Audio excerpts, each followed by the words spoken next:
أعوذ بالله من الشيطان الرجيم. بسم الله الرحمن الرحيم. وقال نسوة في المدينة امرأة العزيز تراود فتاها عن نفسه قد شغفها حبا إنا لنراها في ضلال مبين. فلما سمعت بمكرهن أرسلت إليهن وأعتدت لهن متكئا وآتت كل واحدة منهن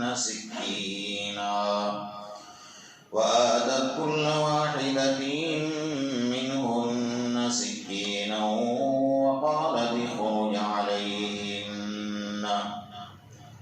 فلما رأينه أكبرنه وقطعن أيديهن وقلن حاش لله ما هذا بشرا إن هذا إلا ملك كريم. قالت فذلكن الذي لمتنني فيه ولقد راودته عن نفسه فاستعصم ولئن لم يفعل ما آمره ليسجنن وليكونن من الصاغرين. صدق الله مولانا العظيم.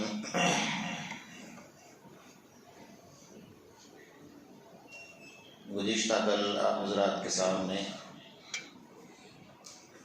یہ بات عرض کی گئی تھی کہ زلیخا نے شہر مصر کے سارے عورتوں کو دعوت کی اور حضرت یوسف علیہ السلام کو ان کے سامنے کیا. حضرت یوسف علیہ السلام کے حسن و جمال کو دیکھ کر وہ ساری عورتیں ایک جگہ پر متفق ہو گئی اور انہوں نے بھی حضرت یوسف علیہ السلام کو یہی مشورہ دیا کہ زلیخا جو کہتی ہے وہ آپ کو کرنا چاہیے. گناہوں کے اوپر متفق ہو گئی. حضرت یوسف علیہ السلام نے دیکھا کہ میرے پاس بچنے کے لیے کوئی راستہ نہیں ہے، اپنے آپ کو اللہ کے حوالے کیا. قال رب السجن احب الی مما یدعوننی الیہ، کیونکہ زلیخا نے یہ دھمکی دی تھی کہ وَلَئِن لَّمْ يَفْعَلْ مَا آمُرُهُ لَيُسْجَنَنَّ وَلَيَكُونَ مِنَ الصَّاغِرِينَ، کہ اگر یہ میرا کہنا نہ مانیں گے تو یا تو انہیں بے عزت ہونا پڑے گا یا انہیں جیل جانا ہوگا. تو اسی چیز کو سامنے رکھتے ہوئے حضرت یوسف علیہ السلام نے اللہ سے دعا کی. قال رب السجن احب الی مما یدعوننی الیہ، اللہ میرے لیے جیل بہتر ہے، جس چیز کی وہ دعوت دے رہی ہے اس سے بہتر میرے لیے ہے کہ میں جیل میں چلا جاؤں.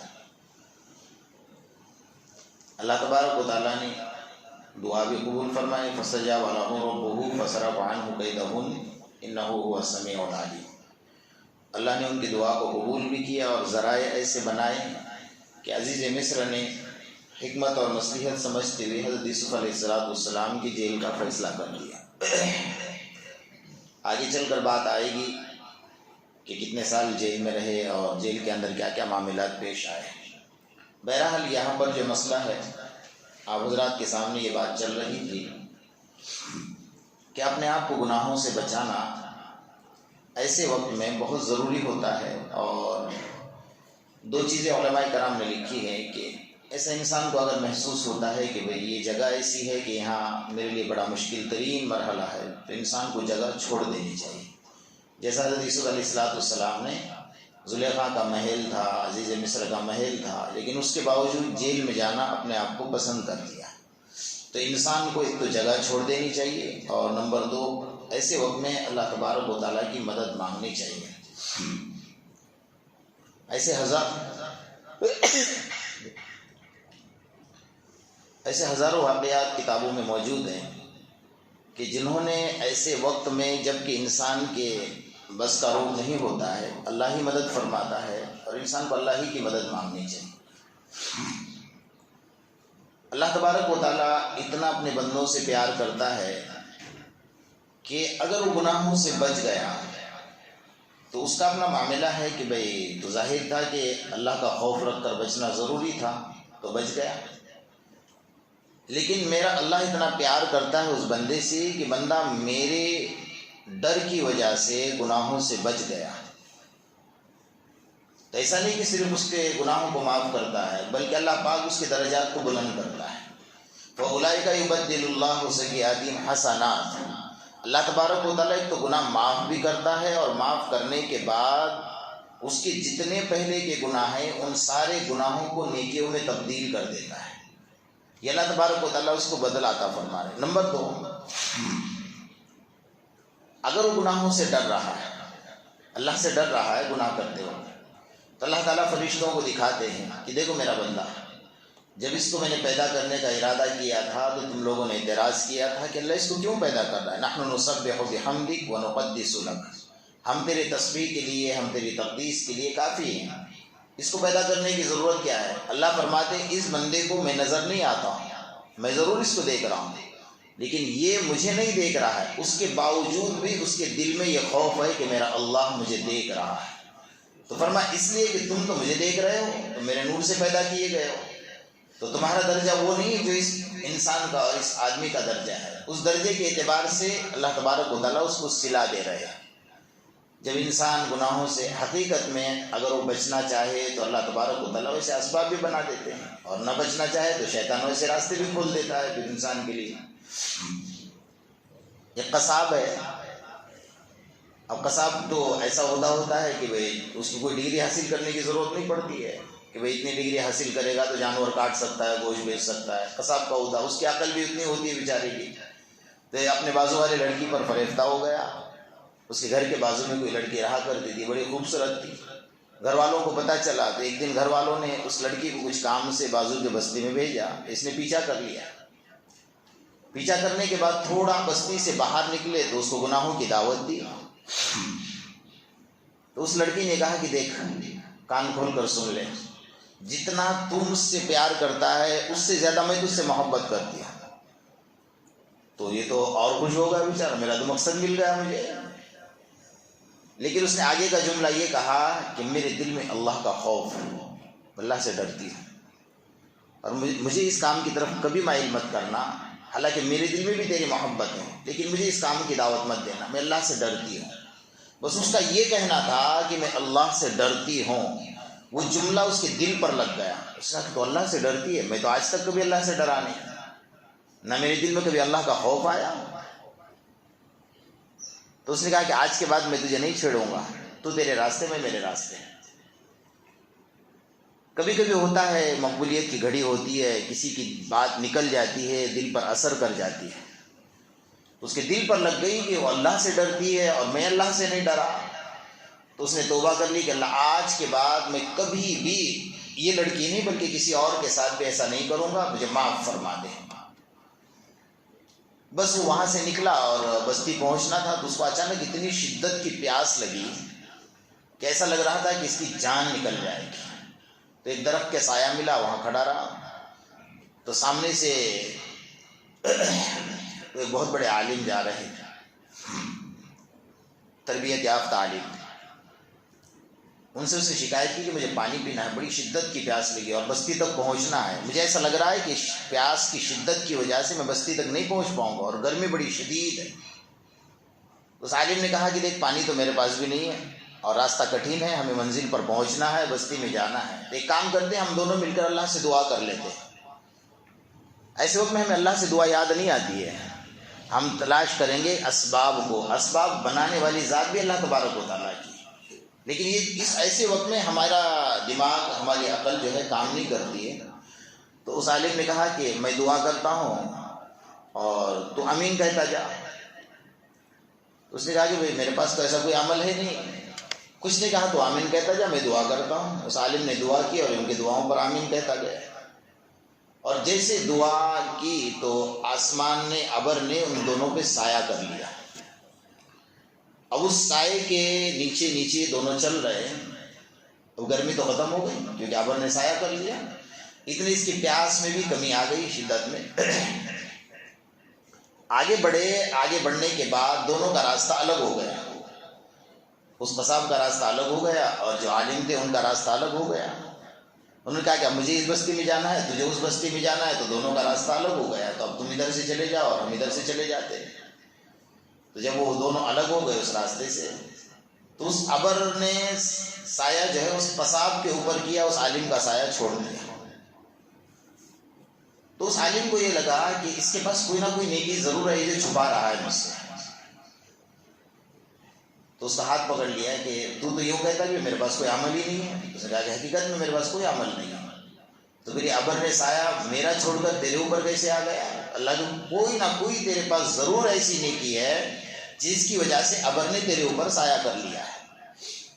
اس کو بہت تاکید سے پوچھا، تو تاکید سے پوچھنے کے بعد اس نے اپنا واقعہ سنایا کہ میرے ساتھ یہ بناؤ بنا تھا اور اس لڑکی کے ساتھ یہ میرا معاملہ تھا، لیکن میں نے سچے دل سے اللہ سے توبہ کر لی کہ اللہ میں آج کے بعد کبھی ایسا گناہ نہیں کروں گا۔ تو ہو سکتا ہے اللہ کو میری یہ نیکی پسند آ گئی ہوگی، تو اللہ تبارک و تعالیٰ نے اس کی وجہ سے میرے اوپر ابر کا سایہ کر لیا ہوگا۔ اللہ والے لکھتے ہیں کہ جب دنیا میں اللہ ابر کا سایہ کرتا ہے تو اللہ تعالیٰ قیامت میں جنت میں داخل ہونے تک بھی اپنی رحمت کی چادر کا سایہ اس کے سر پر ڈال دیتا ہے۔ یہ میرا خدا اتنا پیار کرنے والا ہے بندوں سے، لیکن ہم اس کے پیار کو سمجھ ہی نہیں پا رہے۔ اللہ قرآن میں بار بار آواز لگا رہا ہے فَأَيْنَ تَذْهَبُونَ یا ایھا الانسان ما غرک بربک الکریم، اے میرے بندے کہاں جا رہا ہے؟ کس نے دھوکے میں ڈال کر رکھا مجھ سے؟ میں تو اتنا کریم رب ہوں، میں تو اتنا کریم خدا ہوں، لیکن تجھے کس نے دھوکے میں ڈال کر رکھا ہے؟ بار بار اللہ پوچھتا ہے۔ اللہ کہتا ہے نبی عبادی انی انا الغفور الرحیم، میرے بندوں کو خبر دو کہ میں معاف کرنے والا ہوں۔ کون بادشاہ اعلان کرے گا کہ بھائی گناہ بھی کرتے جاؤ، جرائم بھی کرتے جاؤ، کرائم بھی کرتے جاؤ اور بادشاہ معاف بھی کر دے گا؟ کوئی دنیا کا بادشاہ نہیں ہے۔ اور دنیا کا بادشاہ وہ ہوتا ہے کہ اگر تم نے قصور کر لیا تو تمہارا قصور ریکارڈ پر موجود ہوتا ہے۔ یہاں تو ایسا ہے کہ گناہ کر لیا، خدا نخواستہ گناہ ہو گیا، اللہ سے توبہ کر لی تو اللہ تعالیٰ تو اعضاء کو بھی بھلا دیتا ہے، فرشتوں کو بھی بھلا دیتا ہے، سارا ریکارڈ ختم کر دیتا ہے۔ یہ اللہ تبارک و تعالیٰ کی ذات، لیکن اس کی ذات کو ہم نہیں سمجھتے۔ علماء کرام نے ایک عجیب واقعہ لکھا ہے۔ ایک لوہار ہے، لوہا گرم کرتا ہے، لیکن اس کی ایک خاصیت تھی کہ لوہا جب گرم ہوتا تھا، آپ نے دیکھا ہوگا جب لوہا تپتا ہے تو پورا لال ہو جاتا ہے آگ میں، تو وہ اپنے ہاتھ سے پکڑ لیتا تھا۔ تو لوگوں کو بڑا تعجب ہوتا تھا کہ اتنا گرم لوہا اور آگ میں تپا ہوا اور یہ ہاتھ سے، اور اس کو ذرا برابر اثر نہیں ہوتا تھا اس کے ہاتھ کے اوپر۔ تو لوگوں نے اس کی وجہ پوچھی کہ بھائی اس کی وجہ کیا ہے؟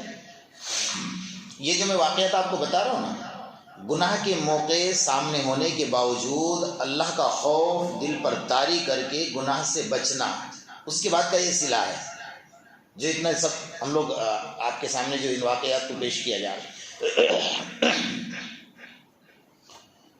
تو لوگوں نے وجہ پوچھی کہ بھائی اس کی وجہ تو بتاؤ کہ اب اتنے گرم گرم لوہے کو ہاتھ میں پکڑ لیتے ہو اور آپ کو ذرا برابر اثر نہیں ہوتا۔ کبھی بات دراصل یہ ہے کہ میں ایک عورت پر عاشق ہو گیا تھا اور میں نے اس کے اوپر مال پیش کیا، تو اس عورت نے کہا کہ مجھے تیرے مال کی ضرورت نہیں، میرا خاوند ہے اور میری ضرورت پوری ہوتی ہے، اس لیے آج کے بعد تو مجھے اس طرح کی باتیں میرے ساتھ نہ کر۔ اتفاق یہ ہوا کہ اس کے خاوند کا انتقال ہو گیا، تو اس نے اس کے اوپر نکاح کا پیغام بھیجا، تو اس نے انکار کر دیا کہ میں تیرے ساتھ نکاح نہیں کر سکتی، اس لیے کہ میری اولاد ہے، اگر میں نکاح کر لوں گی تو تیرے مقاصد مقدم ہوں گے اور میری اولاد پیچھے رہ جائے گی، تو میرے اولاد کی تربیت نہیں کر پاؤں گا۔ کچھ حالات ایسے بن گئے آگے چل کر کہ عورت مجبور ہو گئی، اولاد کی تربیت نہیں کر پا رہے تھے، اولاد کو کھانا کھلانے سے پریشان ہو گئی۔ اس نے پیغام بھیجا اس کے پاس کہ بھائی میں پریشان حال ہوں، تو میری کچھ مدد کر۔ تو اس کو تو موقع مل گیا، جیسے آج کل ہم لوگ موقع تلاش کرتے ہیں کہ موقع مل جائے سامنے سے کچھ۔ آج کا دور ایسا ہے کہ پہلے دور میں اور آج کے دور میں یہ فرق ہے۔ پہلے کے لوگ تنہائی تلاش کرتے تھے نیکیاں کرنے کے لیے، اللہ کو منوانے کے لیے، اللہ کے ساتھ بات چیت کرنے کے لیے، عاجزی کرنے کے لیے، اور آج کے لوگ موقع تلاش کرتے ہیں گناہ کرنے کے لیے کہ موقع مل جائے، بس اتنی دیر ہے اور کوئی موقع نہیں۔ تو اس نے دیکھا کہ موقع اچھا ہے کہ سامنے سے اس نے پیغام بھیجا ہے، تو اس نے مال بھی پیش کیا اور کہا کہ بھائی میں تیری مراد تو پوری کروں گا لیکن تجھے میری مراد پوری کرنی ہوگی۔ تو عورت مجبور تھی، آ گئی، لیکن اس کا بدن کانپنے لگا۔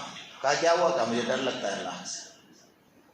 تو کہا میں نے تو زندگی بھر یہ کام کیا، میرے دل میں کبھی خوف نہیں آیا، اور تم پہلی مرتبہ یہ کام کر رہی تو تیرے دل میں خوف آ گیا، تو مجھے اور زیادہ اللہ سے ڈرنا چاہیے۔ تو اس نے چھوڑ دیا اور کہا یہ مال بھی لے جا، اور میں نے تجھے چھوڑ دیا۔ اس وقت میں اس عورت کی زبان سے ایک دعا نکلی، دل سے دعا نکلی۔ اس نے اس وقت میں دل سے یہ کہا تھا اللہ تیری آگ سے حفاظت فرمائے۔ اب اس نے یہ نہیں کہا تھا کہ جہنم کی آگ سے حفاظت فرمائے یا دنیا کی آگ سے حفاظت، اس کی زبان سے اتنا جملہ ضرور نکلا اللہ تیری آگ سے حفاظت فرمائے۔ اس دن سے میں دیکھ رہا ہوں کہ میں ایک دم دہکتی ہوئی آگ میں بھی ہاتھ ڈالتا ہوں تو میرے ہاتھ کو آگ چھوتی نہیں ہے۔ جب دنیا کی آگ نہیں چھوتی ہے تو مجھے یقین ہے کہ جہنم کی آگ بھی مجھے نہیں چھوئے گی۔ اس کی دعا دل سے نکل گئی۔ ایسے وقت میں دعا لینے کا وقت ہوتا ہے، اگر دل سے دعا نکل گئی تو ہمارا تو بیڑا پار ہو گیا۔ لیکن ہم یہ چیز کو نہیں سمجھتے، ہم یہ سوچتے ہیں کہ میری خواہشات پوری ہو جائے، حالانکہ دنیا خواہشات پوری ہونے کی جگہ نہیں ہے۔ اللہ نے قرآن میں وَلَكُمْ فِيهَا مَا تَشْتَهِي وَلَكُمْ فِيهَا مَا تَشْتَهِي فرمایا کہ اللہ نے انسان کے خواہشات کے پورے ہونے کی جگہ جنت میں رکھی ہے، دنیا میں نہیں رکھی ہے۔ اور ہمارا ٹھکانہ ہی جنت ہے۔ ہم لوگ تو وہاں سے یہاں آئے ہوئے ہیں نا، حضرت آدم علیہ السلام جنت سے دنیا میں آئے ہوئے ہیں، اور ہمارا اصل ٹھکانہ ہی وہ ہے۔ ہماری خواہشات وہاں پوری ہوں گی۔ اس لیے کہ اللہ والے نے بہت اچھی بات لکھی ہے کہ فرمایا یاد رکھو اور کان کھول کر سن لو کہ پسند کرنا میرے اللہ کو سجدہ ہے، کسی انسان کو سجدہ نہیں ہے۔ اور جس نے بھی دنیا میں کسی چیز کو پسند کیا ہے وہ آزمائشوں میں مبتلا ہوا ہے۔ حضرت آدم علیہ السلام نے اپنے بیٹے قابیل کو پسند کیا، کافر ہو گیا۔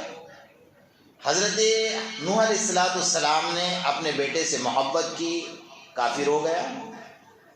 حضرت ابراہیم علیہ السلام نے اپنے بیٹے حضرت اسماعیل سے زیادہ محبت کی، گلے پر چھری پھیرنی پڑی۔ حضرت یعقوب علیہ السلام نے حضرت یوسف علیہ السلام سے زیادہ محبت کی، حضرت یوسف علیہ السلام کو آزمائشوں سے گزرنا پڑا، کنویں میں جانا پڑا، بازار میں فروخت ہونا پڑا، جیل میں جانا پڑا۔ زلیخا نے حضرت یوسف علیہ السلام کو پسند کیا، حضرت یوسف علیہ السلام کو جیل میں جانا پڑا۔ تو انسان جہاں پسند کرتا ہے، آقا انعامدار محمد رسول اللہ صلی اللہ علیہ وسلم نے حضرت حسن حضرت حسین کو بہت زیادہ پسند کیا۔ حضرت حسن کو زہر دیا گیا اور حضرت حسین کو میدان کربلا میں شہید کر دیا گیا۔ تو پسند کرنا کس کو سجتا ہے؟ میرے اللہ کو سجتا ہے۔ اللہ جو پسند کرے گا وہ سب سے بڑی پسند ہے۔ لیکن ہماری پسند کیا ہے؟ نہیں۔ اور ہمارے نوجوانوں کی پسند ماشاءاللہ نہیں، ہماری جو ہوگی وہ ماں باپ کی پسند ہمارے جوتیوں میں ہوتی ہے۔ اللہ ہماری حفاظت فرمائے۔ پتہ نہیں آج کیوں ایسا ماحول بن گیا ہے، پہلے کا ماحول اور آج کے ماحول میں بہت زیادہ فرق آ گیا۔ ایسا لگ رہا ہے کہ اب بس اللہ زمین کو حکم دے گا، زمین پھٹ جائے گی، نگل جائے گی۔ ایسا لگ رہا ہے کہ اللہ آسمان کو حکم دے گا، آسمان آ کے لال کر کے دیکھ رہا ہے، ہوائیں پاگل ہو چکی ہیں۔ ایسا لگ رہا ہے کہ چاروں طرف سے اب ہم اللہ کے عذاب کی لپیٹ میں آ گئے ہیں، کیونکہ ماحول ایسا بنا ہے نا کہ انسان اپنے دوستوں کی عزت، جو حدیث میں فرمایا تھا اللہ کے رسول صلی اللہ علیہ وسلم نے، ایک وقت میرے امت پر ایسا آئے گا کہ تمہاری اولاد تمہارے دوستوں کی عزت کرے گی اور دوستوں کے سامنے باپ کو ذلیل کرے گی، کر رہی ہے۔ لڑکیاں تمہاری نافرمان بن جائے گی، ماں کی نافرمان لڑکیاں بن جائے گی، بیوی تمہاری نافرمان بن جائے گی، کیونکہ تم خدا کے نافرمان بن جاؤ گی۔ یہ ماحول ہمارے سامنے آ کر کھڑا ہے، لیکن ساری زندگی پھر رونا پڑتا ہے، ساری زندگی خون کے آنسو رونا پڑتا ہے۔ اس وقت اس کو سمجھ میں نہیں آتا، بعد میں چل کر یہ ماحول سمجھ میں آتا ہے۔ تو بہرحال زنا سب سے بڑی آفت ہے۔ اللہ تعالیٰ نے قرآن میں جو یہ فرمایا نا کہ وَلَا تَقْرَبُوا الزِّنَا، حالانکہ صحیح جملہ تو یہ ہونا چاہیے کہ وَلَا تَفْعَلُوا الزِّنَا، کہ بھئی زنا مت کرو، لیکن کیا فرمایا؟ وَلَا تَقْرَبُوا الزِّنَا، زنا کے قریب بھی مت جاؤ۔ قریب جانے کا مطلب کیا ہوتا ہے؟ جیسا دو دوست مل کر جوا کھیل رہے ہیں، ہم کیا کہتے ہیں کہ میں کھیلتا نہیں ہوں، خالی دوستوں کے پاس جا کر کھڑا رہتا ہوں، ایک نہ ایک دن اس آفت میں مبتلا ہو جاتا ہے۔ فرمایا قریب بھی مت جا، اسباب وہ بھی اختیار مت کر، جیسے اسباب تیرے پاس آ جائیں گے نا تو اس کام میں تجھے مبتلا ہونا ہی پڑے گا۔ آج کا ماحول ایسا بنا ہوا ہے۔ تو علماء کرام نے کچھ باتیں لکھی ہیں، اللہ کرے کہ ہمارے دل میں بات اتر جائے۔ اور اتنے دنوں سے ہم اللہ کا قرآن سن رہے ہیں، اللہ کے قرآن کی تفسیر سن رہے ہیں، تو کچھ نہ کچھ بات کی زندگی میں تبدیلی تو آنی چاہیے نا ہماری۔ تو ہم اتنا بیٹھیں گے، ہم جو محنت کر رہے ہیں اتنی دیر بیٹھے ہیں، اس میں میرا آپ کا کوئی کمال نہیں، اللہ تبارک و تعالیٰ کی توفیق ہے کہ جو ہم بیٹھے ہوئے ہیں، ورنہ ہم نہیں بیٹھ سکتے. ہم کیا بیٹھ سکتے ہیں؟ ہم اللہ کا قرآن سنانے کے قابل نہیں ہیں، ہم سننے کے قابل نہیں ہیں. اتنے گناہوں کا ڈھیر ہمارے سروں پر جمع ہوا ہے، اس کے بعد بھی اللہ سننے کی توفیق دے رہا ہے. یہ بہت بڑی بات ہے. ہم کو شکر ماننا چاہیے، ناشکری نہیں کرنا چاہیے. شیطان نے سب سے پہلے اللہ سے وعدہ کیا ہے کہ تیرے بندوں میں ناشکری ڈالوں گا. جیسا بھی ہم لوگ بیٹھے بیٹھے تذکرہ کرتے ہیں، یار ہم نے تو کچھ بھی نہیں کیا. بھئی اللہ نے جو کچھ کروایا نا اس کا شکر مان. یہ شیطان کا دھوکہ ہے. تو مجھے ایک لطیفہ یاد آ رہا ہے. علامہ حکیم اختر صاحب رحمۃ اللہ علیہ، بہت بڑے اللہ والے گزرے، آپ نے نام سنا ہوگا، بہت بڑے اللہ والے گزرے. وہ ایک لطیفہ بار بار سنایا کرتے کہ مسجد میں کچھ لوگ بیٹھے تھے، مسجد وال جماعت کے ساتھی بھی تھے، اعتکاف والے ساتھی بھی تھے. باتیں آپس میں کر رہے تھے کہ یار رمضان ختم ہو گیا، ہم نے کچھ بھی نہیں کیا، ہم نے کچھ بھی نہیں کیا. 10 دن اعتکاف میں بیٹھا ہے، 40 دن جماعت میں لگا کر آیا، پھر بھی کہتا ہم نے کچھ بھی. جھوٹ کیوں بول رہا ہے بیٹھ کر؟ وہ اللہ کے گھر میں کا تذکرہ چل رہا تھا آپس میں کہ ہم نے کچھ بھی نہیں کیا، ہم نے کچھ بھی نہیں کیا. اتنے میں دروازہ کھولنے کی آواز آئے گا، کون آئے گا؟ تو جبرائیل آ گئے. تو جبرائیل لطیف ہے، اب ایسا مت سمجھنا کہ آسمان سے وہی ہمارے اوپر بھی آتی ہے. تو جبرائیل آ گئے تو انہوں نے سلام کیا. وہی آپ کون؟ کہا کہ جبرائیل اللہ کی طرف سے بھیجا ہے. کہ آپ لوگوں نے کچھ بھی نہیں کیا نا؟ کہا نہیں. اب اللہ نے عید کینسل کر دی ہے، کل سے رمضان نیا شروع ہوگا. کہا نہیں، ہم نے بہت کچھ کر لیا بھائی جی، ہم نے بہت کچھ کر لیا. ہم ناشکرے نہ بنیں، اللہ کا شکر. اللہ نے اگر 2 رکعت نماز کی توفیق دی ہے نا، یہ بھی اس کی بہت بڑی توفیق ہے. ہم ناشکری نہ کریں اللہ کی، اللہ کا شکر مانیں. شیطان مایوس کر دیتا ہے ہمیں، عبادتوں کے اوپر دھبا اور عبادتوں کے اوپر داغ لگا دیتا ہے. تو اللہ والوں نے کتابوں میں لکھا ہے زنا کی کچھ آفتیں ہیں، اور یقیناً یہ آفت جو میں آپ کو سنا رہا ہوں حقیقت ہے. آپ دیکھ لیں. سب سے پہلے فرمایا اس کے دین میں کمی آئے گی. ایک اللہ والے سے غلطی ہو گئی تو وہ سوچ رہی تھی کہ اللہ مجھ سے غلطی تو ہو گئی ہے، لیکن نعمتیں بھی چل رہی ہیں، میں نماز بھی پڑھ رہا ہوں اور تیری نعمتوں کی برسات ہے میرے اوپر، مجھے ایسا لگ تو نہیں رہا کہ تیری پکڑ آئی ہے. تو ان کے اوپر الہام ہوا کہ تمہیں پتہ نہیں میں نے تمہیں اسی دن پکڑ لیا تھا جس دن تم سے یہ غلطی ہوئی تھی. تو سوچ لگی کہ اللہ کیا؟ فرمایا تم پہلے جب دعائیں کرتے تھے تمہاری دعاؤں میں کیا لذت تھی، اور اس کے بعد دعائیں کرو تو میں نے عبادت کے لذتوں کو چھین لیا ہے. حقیقت بات یہ ہے کہ ہم سجدہ کرتے ہیں تو دل میں کیا ہوتا ہے کہ فوراً سر اٹھاؤ. عبادت کی لذت نہیں ہے. عبادت کی لذت یہ ہے کہ سجدے میں سر رہے. تو اس کی اس حدیث کے اوپر ذہن الساجد یسجد علی قدم الرحمن، کہ میرے آقا محمد الرسول اللہ صلی اللہ علیہ وسلم فرماتے بندہ جب سجدہ کرتا ہے نا اللہ کے قدموں کے اوپر، فرمایا الساجد یسجد، سجدہ کرنے والا جب سجدہ کرتا ہے علی قدم الرحمن، اللہ کے 2 قدموں پر اپنی پیشانی رگڑتا ہے. ہم اس وقت میں یہ سوچیں کہ اللہ میری گناہ گار پیشانی تیرے پاک قدموں پر میں رگڑ رہا ہوں، تو مجھے سجدے کی لذت ملنی چاہیے. تو صلی اللہ علیہ کو کہا گیا کہ تمہیں پتہ نہیں کہ میں نے تمہاری دعاؤں کی اور عبادتوں کی لذت کو چھین لیا ہے. اللہ سب سے پہلے عبادتوں کی لذتوں کو چھین لیتا ہے. پھر وہ ایک فارمولہ ہے، ایک فارمولیٹی ہے، آئے اور ایک رسم و رواج کے طور پر نماز پڑھے اور چلے گئے، جیسے ایک رسمی طور پر پڑھے اور نکل گئے. اس کو جو لذت ملنی چاہیے نا وہ لذت نہیں ملتی ہے. سب سے پہلے اس کے عبادتوں کی لذت کو ختم کر دیا جاتا ہے. نمبر 2 اس کے دین میں کمی آتی ہے. اب دین کی بات سن رہا ہے، سنا بھی رہا ہے، لیکن دل پر جو اثر ہونا چاہیے وہ نہیں. یہ گناہوں کی نحوستیں ہیں جو میں آپ کو بتا رہا ہوں. نمبر 3 اس کے عقل میں کمی آتی ہے. بیوقوف کی طرح باتیں کرتا بیٹھے بیٹھے، اتنا عقل مند انسان ہے لیکن اس کے عقل میں اللہ تبارک و تعالیٰ کی طرف سے کمی آتی ہے.